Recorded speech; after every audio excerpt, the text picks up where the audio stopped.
sabi ko kay banda lang, ayun ako sana katitisuran eh. Christian ko kasi, at dakal ng gawain, ingigit kong dungutan.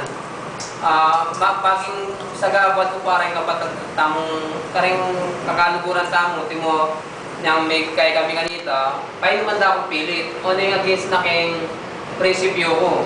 Pero makanya, bakit kuminom, gagawin kuminom. Kasi may mga yung na yung kapatid parang esto eh. Pero makanya man, iisipin ko, aliwan ko yung parang esto eh, dapat tamo, basis kasi bisa gan Kenny. At pwede na timongin, pagkakataon pariboy sa kitang kana ako na anti-genyo ko. At although kayong sabi ko, dapat kasing antiyan, ikaw naman sisisan maging desisyon yan eh, o kinakana ako, dapat kung saan talaga may kulang tamang preparasyon. Uling dapat last year pa, bataret ang bisang muli sana at abroad, may kapag-desisyon nung muli ngayon eh. Kasi nung last year pa, agawada ng desisyon na. Pero nung ngayon kasi, wala naman masipit lang kayo obra. Kaya ko lang dati nga, nung muli, papayalis ko porta na lang.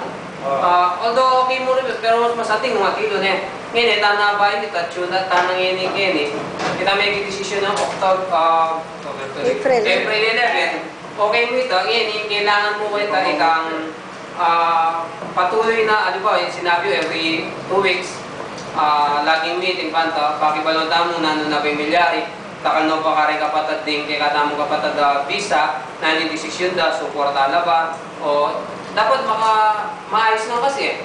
Alam-alam po lang ang tunay nga doon yung timo. Sound system, okay na ako pa rin sinabi, sound system ngayon manpower na lang rin babayaran Ngayon, retang support naman iba't sa rin nga liwang kaklase tamo kapat sa maliwang bansa, pwede tamo nga mo monitor itabanta, kagaya tala rin pera nung okay na ba.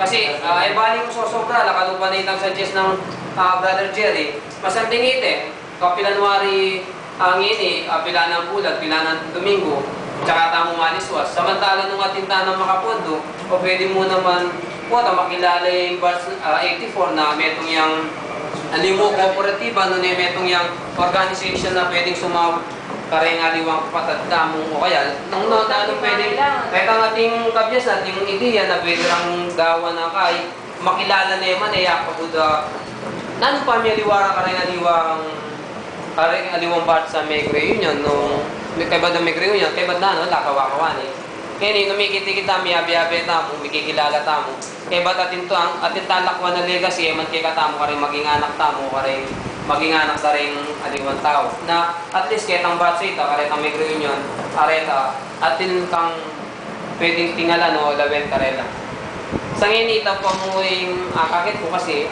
lock pa masyado nga diyan kasi first time ko mag-attend maging kay Reunion na lock